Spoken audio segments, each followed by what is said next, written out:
ओम नमो भगवते वासुदेवाय नमः। जय माता रानी। दोस्तों, आपके अपने चैनल धर्म साधना में आपका बहुत बहुत स्वागत है।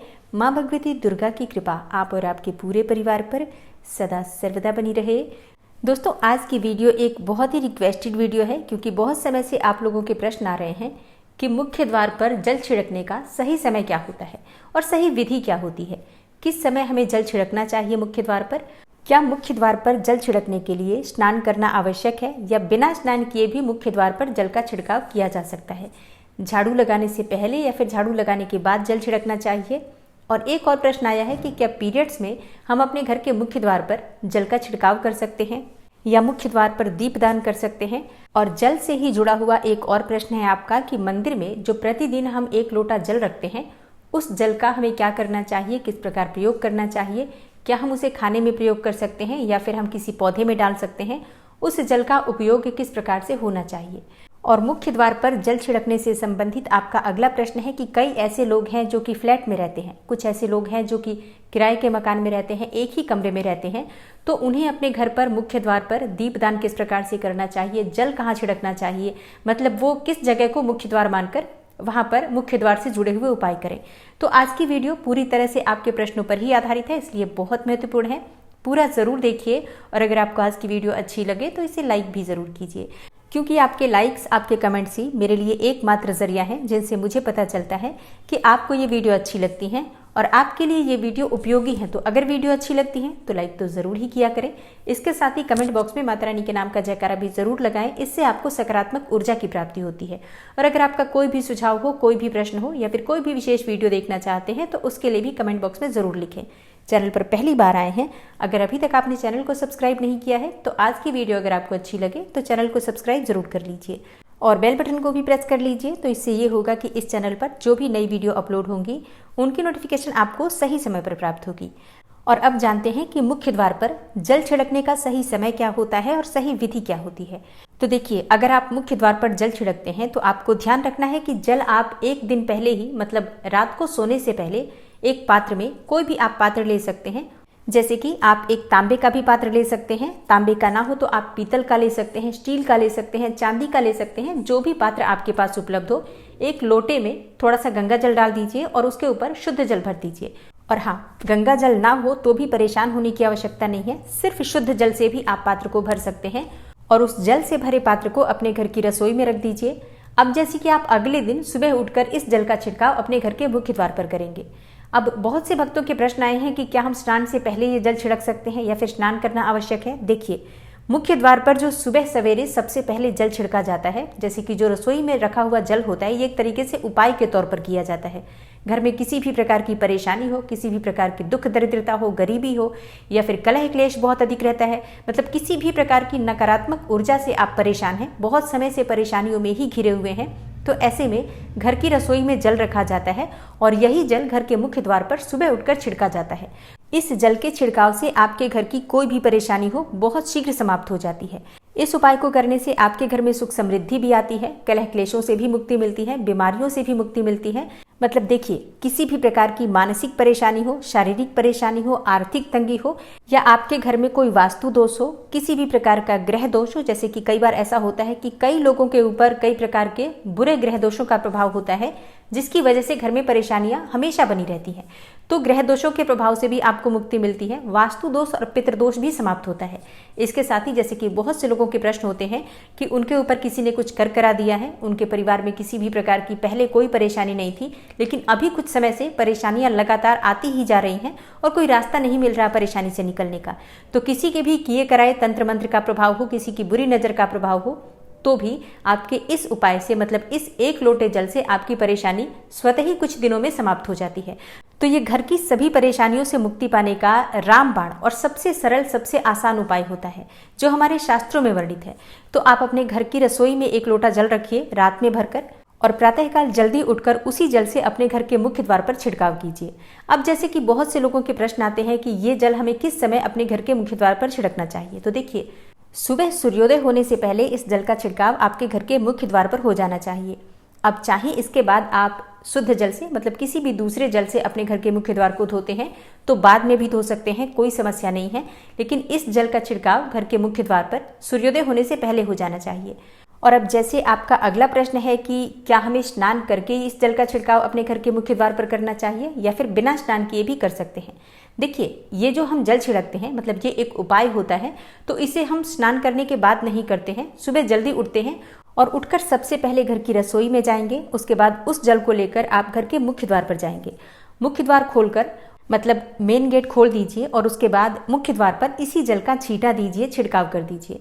और जल का छिड़काव करते समय अपने पितरों का ध्यान कीजिए, माँ लक्ष्मी का ध्यान कीजिए, क्योंकि कहा जाता है कि सुबह सुबह माँ लक्ष्मी प्रत्येक द्वार पर आती हैं, सबके द्वार पर आती हैं। जिनके भी द्वार खुले होते हैं, जिनके घर में जल का छिड़काव मुख्य द्वार पर हुआ रहता है, उसके घर में वो प्रवेश कर जाती हैं।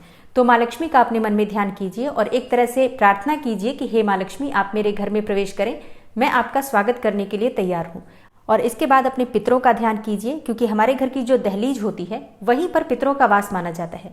तो जब आप दहलीज पर जल के छींटे देते हैं तो आपके पितर बहुत तृप्त हो जाते हैं, प्रसन्न हो जाते हैं और उनका आशीर्वाद भी आपको प्राप्त होता है। तो सुबह जो आप जल छिड़केंगे इसके लिए स्नान करने की आवश्यकता नहीं है, बिना स्नान किए भी कर सकते हैं।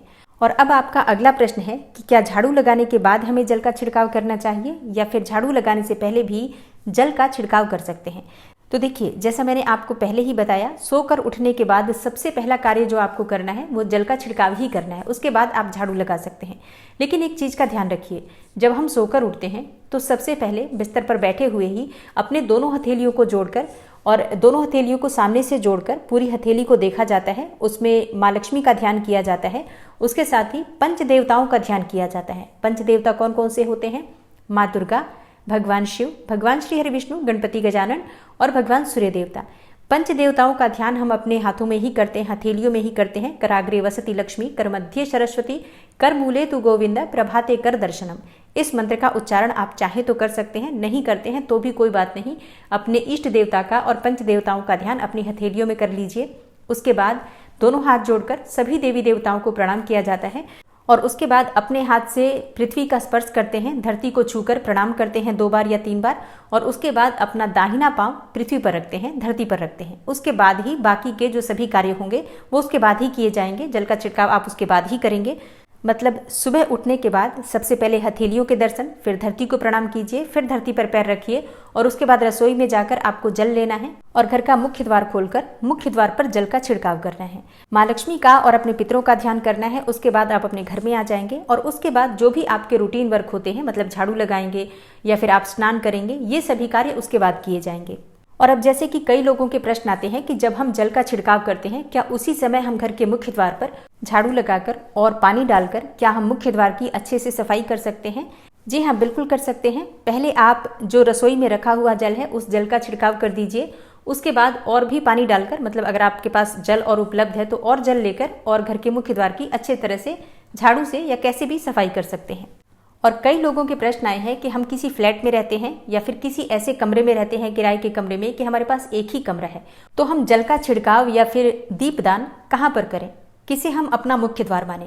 देखिए, जो आपका अपना कमरा है या फिर जो फ्लैट है आपका, जहाँ पर आपका नेम प्लेट लगा हुआ है, आप उसी स्थान पर दीपदान करेंगे और उसी स्थान पर आपको जल का छिड़काव करना है। मतलब जहाँ पर आपका, अगर एक ही कमरे का मकान है तो आपके कमरे का जो दरवाजा है वहीं पर आपको थोड़ा सा जल छिड़कना है और वहीं पर आप दीपदान भी करेंगे। जो भी मुख्य द्वार से जुड़े हुए उपाय होते हैं वो आप अपने घर के, मतलब जो अपना कमरा है उसके बिल्कुल दरवाजे के पास ही करेंगे। और आपका अगला प्रश्न है कि क्या पीरियड्स में हम अपने घर के मुख्य द्वार पर जल का छिड़काव कर सकते हैं, दीपदान कर सकते हैं? देखिए, जल का छिड़काव करने के लिए पीरियड्स हो या ना हो उससे कोई फर्क नहीं पड़ता, आप जल का छिड़काव कर सकते हैं। रही बात दीपदान की, तो दीपदान देखिए कार्मिक पूजा में आ जाता है और कार्मिक पूजा हम बिना शुद्ध हुए नहीं कर सकते हैं, मतलब पीरियड समाप्त होने के बाद ही आप कर सकते हैं। बाकी जल का छिड़काव आप कभी भी कर सकते हैं, पीरियड्स में भी कर सकते हैं, कोई समस्या नहीं है। और अब आपका प्रश्न है कि क्या मंदिर में जो हम जल रखते हैं क्या वो रखना ज़रूरी है, और अगर हम रखते हैं तो उस जल का क्या करें? देखिए, मंदिर में जल रखना बहुत आवश्यक है। जल एक ऐसी चीज़ होती है जिसमें सभी प्रकार की जो एनर्जी होती है ऑब्जर्व हो जाती हैं। तो जो हम पूजा पाठ करते हैं, मंत्रों का जप करते हैं या वहाँ पर प्रार्थना करते हैं, जो भी हमारे अपने मन की कामना भी कहते हैं भगवान से, तो सभी चीज़ें उस जल में समाहित हो जाती हैं। इसलिए पूजा करने से पहले घर के मंदिर में एक लोटा जल रखा जाता है और उसके बाद दीपदान मतलब एक दीपक प्रज्वलित कर दिया जाता है। यह अग्नि और जल का एक तरह से बैलेंस भी हो जाता है और इसलिए शास्त्रों के अनुसार घर के मंदिर में एक लोटा जल भी हमेशा होना चाहिए और दीपक भी प्रज्वलित करना चाहिए। तो अब इस जल का करना क्या चाहिए, देखिए, जब हम जल रखते हैं सुबह की पूजा में रखते हैं, मतलब सुबह जो हम पूजा करते हैं प्रातःकालीन पूजा, उस समय जल रखा जाता है और वो जल हम अगले दिन उठाते हैं। मतलब जब आप अगले दिन पूजा करने जाते हैं स्नान इत्यादि करने के बाद, तो आप उस जल को उठाते हैं। सबसे पहले तो उस जल का प्रयोग सुन लीजिए। आप अपने घर के सारे कमरों में मतलब पूरे घर में उस जल का छिड़काव करते हैं, तो इससे आपके घर का शुद्धिकरण हो जाता है, क्योंकि वो बहुत ही पॉजिटिव एनर्जी से भरा हुआ जल होता है। उस जल का छिड़काव करने से किसी भी प्रकार की नकारात्मक ऊर्जा का प्रवेश आपके घर में नहीं होता। किसी भी प्रकार की परेशानी आपके घर में हो, अगर आप नियमित तौर पर उस जल का छिड़काव करें अपने घर में, तो निश्चित ही आप परेशानियों से मुक्ति पा जाते हैं। किए कराए तंत्र मंत्र के प्रभाव से मुक्ति पा जाते हैं। दूसरा इसका उपाय आप कर सकते हैं, जैसे कि घर में कोई बीमार है तो आप इस जल को उस व्यक्ति को पीने के लिए दे सकते हैं। और ये जल इतना पावरफुल होता है कि इस जल को पीने से बड़ी से बड़ी बीमारियों से मतलब लंबी बीमारियों से भी धीरे धीरे राहत मिलने लग जाती है।